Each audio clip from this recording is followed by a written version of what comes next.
hello' friends 26 জানুৱাৰী মানে যোৱাকালি গণতন্ত্ৰ দিৱসৰ দিনা ক'ত যাওঁ ক'ত নাযাওঁ বুলি ভাবি আছিলোঁ মানে হঠাৎ মানে আমাৰ ডেকা ল'ৰাটো ফোন কৰিলে নহয় মানে আমাৰ অভিজিত বাবু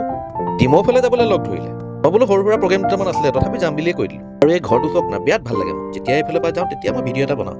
আৰু পিকনিকলৈ গ'লেতো গাহৰি নল'লে নহ'ব গতিকে গাহৰি ল'ম বুলি ৰ'লোঁ গাহৰিত আকৌ শুৱাই মেলি পূৰা মালিচ দি আছে মানে চাফা কৰি আছে ইয়াত বোলো গাহৰি ল'লে দেৰি হ'ব কাষতে দোকান এখন দেখিলোঁ বৰ ধুনীয়াকৈ গৰৈ মাছখিনি বিকিবলৈ ৰাখিছে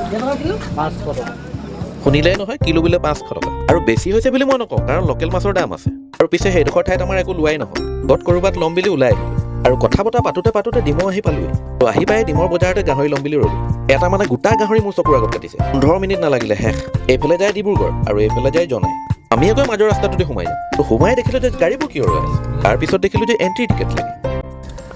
আহি দিলে হ'ব নাই যাওঁতে দি যাব লাগে অনলাইন হ'ব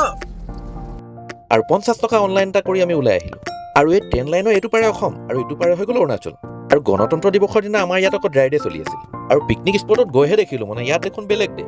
আৰু অসমৰ ঠাইডোখৰত 50 টকা এটা দিলোঁ হয় কিন্তু পিকনিক স্পটৰ ঠাইডোখৰত অৰুণাচলতো আমি 50 টকা এটা দি সোমালোঁ আৰু 50 টকাটোৰ কথা বেছিকৈ কোৱা কাৰণে বেয়া নাপাব পিছলৈ কোনোবা আহিলে মানে সুবিধা হ'ব বুলিয়ে কৈছোঁ যি কি নহওক এই ছাইডত আহিলে এনেকুৱা ঘৰবোৰ দেখিলে মই বিৰাট ভাল লাগে সদায় দিনৰ কাৰণে নহ'লেও কেইদিনমান থাকি চাবলৈ মন যায় চাওক না মানে কেনেকুৱা ধুনীয়া লাগিছে বাৰু এইখিনি সময়তে ইমান ভাল লাগিছে ৰাতিপুৱা মানে কুঁৱলী পৰি থকা সময়খিনিত কিমান ভাল লাগিব বাৰু আৰু এইডোখৰত যদি পানী বৈ যাব তেতিয়া কেনেকুৱা লাগিব কয়বাৰ আহিম বুলি মনতে ভাবি থ'ল আৰু এইটো আকৌ বিয়েৰৰ টেমা চাগে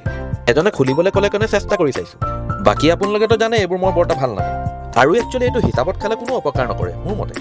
দুদিনীয়া জীৱন চব বস্তু টেষ্ট কৰি যাব লাগে আৰু খুলিবলৈতো শিকিলোঁ বাকিবলৈও শিকি গ'লোঁ চকচোন বাৰু ঠাইডোখৰ কেনেকুৱা ভাল লাগিছে মানে ইমান মানুহ মানে পিকনিক খাব আহিছে নহয় প্ৰায়ভাগ মানে মই ডিব্ৰুগড় বেছি পাইছোঁ একবাৰ ঘূৰিকে চাবি আমি ভিডিঅ' কৰিছে না একটা সংটি है ओकर नाम लगी गोजा एकदम मजा छोकरा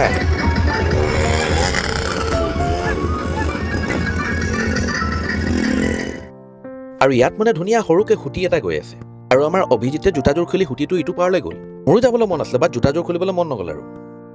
আৰু গৰম দিন হোৱাহেঁতেনে পানীখিনিতে বাগৰি গা ধুই দিলোঁ এতিয়া নোৱাৰোঁ দেই বিৰাট ঠাণ্ডা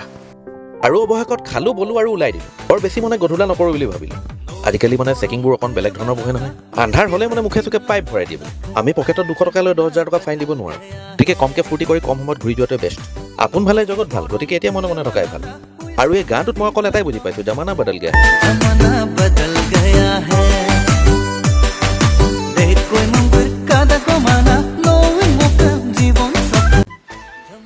আৰু এইফালে বাইক ৰাইডাৰখিনি চব কি বঢ়িয়া লাগিছে গোটেইখিনি ৰয়েল এনফিল্ড আগতে ডিব্ৰুগড়ৰ পৰা ধেমাজি যাবলৈ বা ধেমাজি বা ডিব্ৰুগড় আহিবলৈ গোটেই দিনটো লাগি গৈছিলে বুটত আৰু আজিকালি আকৌ এঘণ্টাও নালাগে আপ ডাউন কৰিবলৈ সেইকাৰণে চাগে কৈছে জামানা বদল গয়া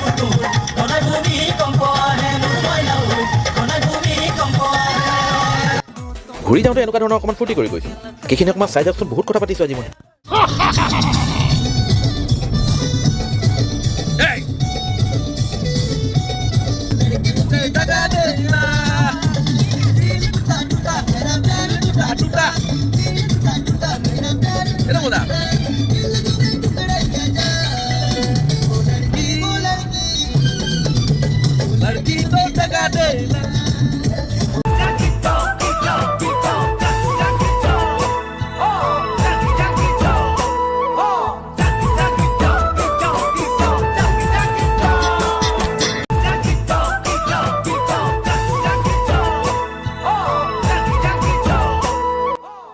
অৱশেষত নিজৰ ঠাইডোখৰ আহি পালোঁ আৰু ভিডিঅ'টো যদিহে আপোনালোকৰ কিবা এটা অকণমান ভাল লাগে চাই কমেণ্ট শ্বেয়াৰ তিনিওটা একেলগত কৰি দিব দেই নিজৰ